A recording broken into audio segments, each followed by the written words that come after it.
बिस्मिल्लाहिर्रहमानिर्रहीम। अस्सलाम वालेकुम डियर स्टूडेंट, इस वीडियो में हम क्लास 9 मैथ की एक्सरसाइज 8 का क्वेश्चन नंबर 14 से लेके 16 तक मुकम्मल तौर पे सॉल्व करेंगे। अब क्वेश्चन नंबर 14 है, if x and y are positive real number. कि अगर हमारे पास दो पॉजिटिव रियल नंबर हो x और y, ठीक है। पॉजिटिव का मतलब यह है कि ये दोनों की वैल्यू जीरो से फिर बड़ी होगी, क्योंकि जीरो से जो नंबर बड़े होते हैं वो पॉजिटिव होते हैं और जीरो से जो नंबर छोटे होते हैं वो नेगेटिव होते हैं, ठीक है। तो अगर हमारे पास ये दो पॉजिटिव रियल नंबर हो x और y और हमारे पास ये एक्सप्रेशन हो x square is less than y square, कि x का स्क्वायर छोटा हो y के स्क्वायर से, तो हमने प्रूफ करना है then x is less than y। तो हमने ये प्रूफ करना है कि अगर ये x का स्क्वायर y से छोटा है तो फिर ये x भी y से छोटा होगा। ये चीज हमने प्रूफ करनी है, ठीक है। तो देखिए इसका सोल्यूशन है, हमने जो चीज प्रूफ करनी है वो मैंने लिख दिया कि x is less than y। ये चीज हमने प्रूफ करनी है, ठीक है, कि x y से छोटा है। और हमें जो यहाँ पर डिटेल दी गई थी वो भी मैं यहाँ पर लिख लेता हूं कि गिवन इसमें क्या है। एक तो ये x और y दोनों पॉजिटिव रियल नंबर है। तो पॉजिटिव का मतलब ये है कि ये दोनों जो है x and y greater than zero, zero से बड़े, ठीक है। एक तो मैं ये यहाँ पर ये डिटेल दी गई थी और दूसरा हमें ये वाली एक्सप्रेशन दे दी गई कि x का स्क्वायर छोटा है y के स्क्वायर से, तो ये मैंने यहाँ पर लिख दी। अब हमें ये प्रूव करना है कि x y से छोटा, ठीक है। तो उसके लिए हमें एक्सप्रेशन की दोनों तरफ जो स्क्वायर की वैल्यूज आ रही है इनको हमें खत्म करना पड़ेगा। तो इनको हम किस तरह खत्म कर सकते हैं, हम दोनों साइड का स्क्वायर रूट लेंगे, ठीक है। तो आप लिख लें, देखिए मैंने लिख दिया taking square root of both side. उसके बाद मैंने ये x स्क्वायर का भी स्क्वायर रूट ले लिया और y स्क्वायर का भी स्क्वायर रूट ले लिया। अब देखिए हम जानते हैं कि जो स्क्वायर रूट या अंडर रूट होता है इसकी वैल्यू 1/2 के इक्वल होती है। तो 1/2 इस 2 से मल्टीप्लाई होकर आपस में कैंसिल आउट हो जाएंगे, x इस स्क्वायर रूट से बाहर आ जाएगा, ठीक है। यहाँ पर भी ये y का स्क्वायर जो है, ये जो स्क्वायर रूट है इसके साथ आपस में दोनों कैंसिल हो गया, y भी स्क्वायर रूट के बाहर आ जाएगा, ठीक है। तो देखिए हमने जो एक्सरसाइज 4.4 की थी, जब वहां पर हम ये स्क्वायर रूट और स्क्वायर को आपस में कैंसिल करते थे तो अंदर वाली वैल्यू के साथ हम प्लस और माइनस दोनों साइन पुट करते थे, ठीक है। क्योंकि जब भी आप ये स्क्वायर रूट और स्क्वायर को आपस में कैंसिल करते हैं तो ये नीचे वाली वैल्यू होती है ये पॉजिटिव भी हो सकती है, नेगेटिव भी हो सकती है। तो इसके साथ हमें प्लस माइनस वहां पे लिखना पड़ रहा था, यहां पर हमने नहीं लिखा क्योंकि हमें क्वेश्चन में बता दिया गया कि ये दोनों जो है पॉजिटिव नंबर हैं, दोनों जीरो से ग्रेटर हैं, तो इसलिए इनके साथ हम माइनस का साइन पुट नहीं कर सकते, ठीक है। अगर इनके साथ माइनस का साइन आ जाता तो फिर ये जो इक्वलिटी की डायरेक्शन है ये चेंज हो जाती, लेकिन यहां पर अब चेंज नहीं होगी। इसका मतलब ये है कि x जो है छोटा ही रहेगा y से, क्योंकि दोनों पॉजिटिव है। इसलिए यहां पर मैंने लिख दिया as x and y are positive, ठीक है। ये चीज मैंने लिख दी और इससे ये भी साबित हो गया कि x जो है y से छोटा है। तो बस आप यहां पर लिख लें 10 x is less than y whenever, जब भी x का स्क्वायर छोटा होगा y के स्क्वायर से और दोनों पॉजिटिव नंबर होंगे तो फिर x जो है y से छोटा होगा, ठीक है। ये चीज मैंने यहां पर लिख दी है, एक दफा मैं पढ़ लेता हूं। 10 x is less than y whenever x square is less than y square for positive real number x and y, ठीक है। ये उस सूरत में है कि जब x और y दोनों पॉजिटिव हो, दोनों जीरो से ग्रेटर देन की वैल्यू के हो, ठीक हो गया। ये हमारा क्वेश्चन नंबर 14 कंप्लीट हो जाता है। अच्छा जी, अब क्वेश्चन नंबर 15 है। अब यहां पर हमें एक थ्योरम को प्रूफ करना है, थ्योरम जिसको कि उर्दू में मसला कहते हैं, ठीक है। तो हमने इस थ्योरम को प्रूफ करना है, बहुत ही फेमस थ्योरम है, बड़ा मशहूर थ्योरम है और बहुत ही आसानी से प्रूव हो जाता है। थ्योरम है the sum of the interior angle of a triangle is 180 degree. कि अगर हमारे पास इस तरह एक ट्रायंगल हो, एक मुसल्लस हो, तो इसके ये जो तीनों अंदरूनी जाविये होते हैं या इंटीरियर एंगल होते हैं, इनको अगर आपस में हम जमा करें तो हमें टोटल 180 डिग्री मिलता है। ये चीज हमने प्रूफ करनी है, ठीक है। तो अब देखें यहाँ पर हमें डिटेल गिवन क्या है कि हमारे पास एक ट्रायंगल है ABC, ये हमारी ट्रायंगल होगी ABC, ठीक है।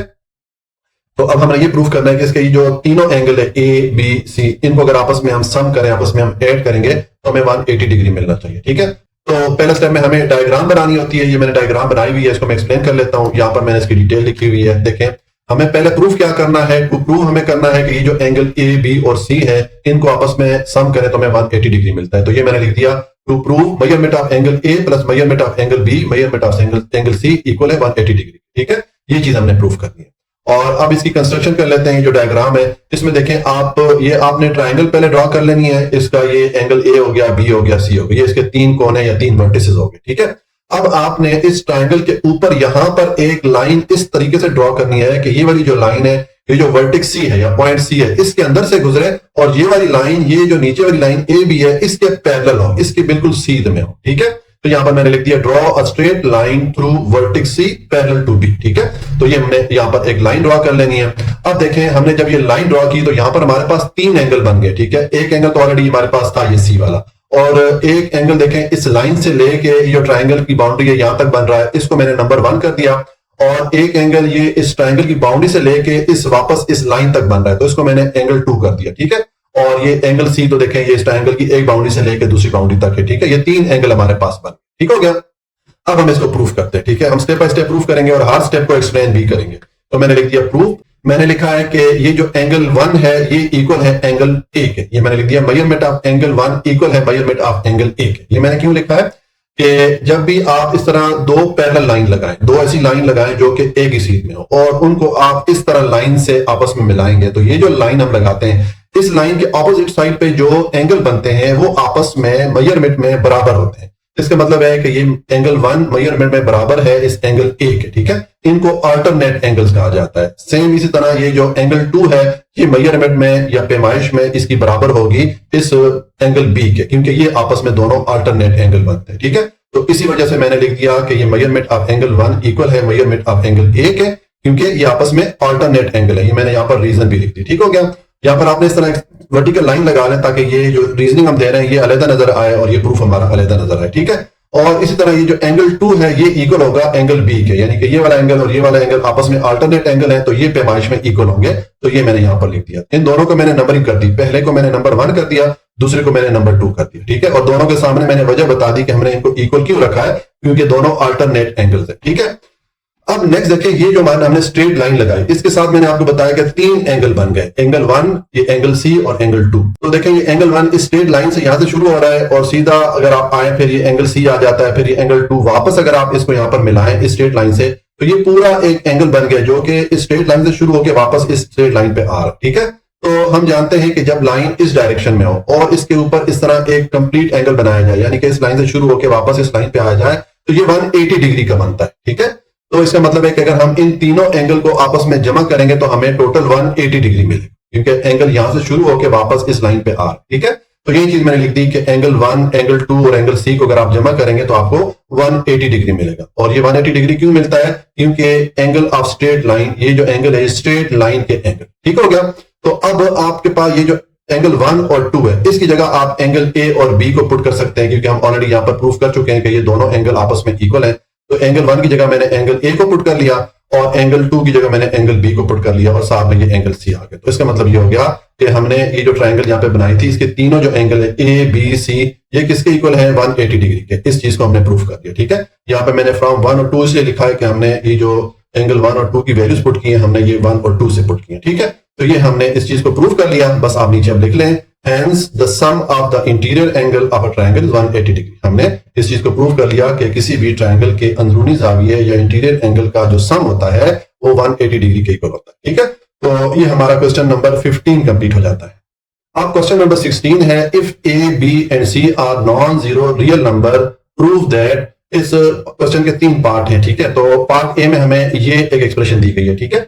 इसमें हमें बताया गया है कि अगर ये ए बी सी, यहाँ पर इन्होंने डी मेंशन नहीं किया लेकिन डी भी होना चाहिए, कि अगर ये ए बी सी और डी ये नॉन जीरो रियल नंबर हो, यानी कि ये अगर जीरो के इक्वल ना हो तो फिर हमने ये जो हमें बाय कंडीशनल स्टेटमेंट दी गई है या इक्विवेलेंस वाली स्टेटमेंट दी गई है, ये जो डबल एरो का साइन आता होता है इसको बाय कंडीशनल या इक्विवेलेंस बोलते हैं। ये हमने थ्योरी में डिटेल से पढ़ा है, ठीक है।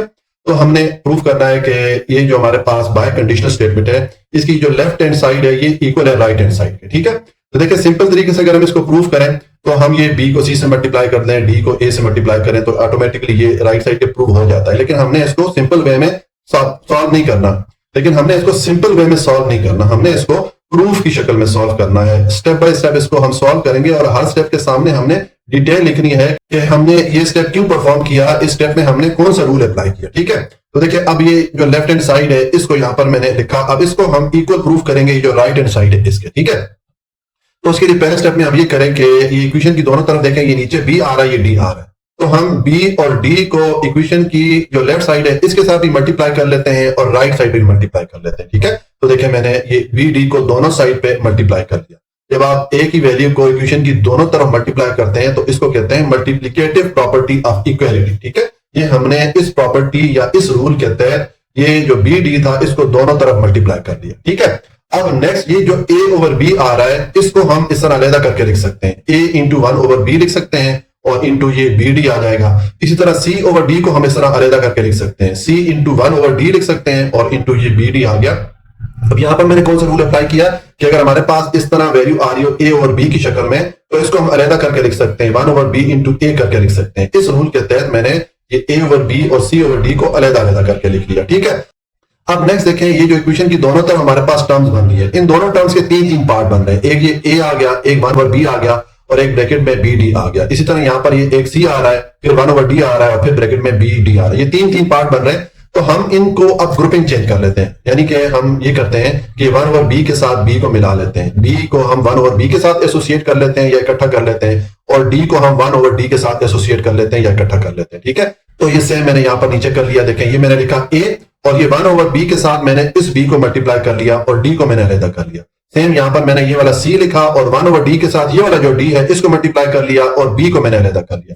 तो ये जो हम ग्रुपिंग चेंज करते हैं, ये जो हम एसोसिएशन चेंज करते हैं, इसको एसोसिएटिव लॉ बोलते हैं। ठीक है, तो ये यहाँ पर एसोसिएटिव लॉ को अप्लाई करते हुए हमने ये जो हमारे पास एक्सप्रेशन थी, इसमें हमने जो वैल्यूज थी उनकी ग्रुपिंग चेंज कर ली। ठीक है, अब आप देखें, ये वाला बी और ये वाला बी आपस में कैंसिल हो सकते हैं, तो इनको आपने कैंसिल कर लेना है। आपने दोनों पे इस तरह क्रॉस लगा लेना है। ठीक है, इस तरह ये वाला डी और ये वाला डी, इन दोनों के ऊपर आपने क्रॉस लगा देना है। तो यहां पर a इंटू डी ये रह गया और यहां पर c इंटू बी ये वाला रह जाएगा। ठीक है, तो यहां पर हमने ये दोनों वैल्यूज को आपस में कैंसिल किया, b को b से कैंसिल किया, d को d से कैंसिल किया। तो इसका मतलब है कि इस स्टेप तक आने के लिए हमने क्या किया, हमने कैंसिलेशन लॉ को अप्लाई किया। ठीक हो गया।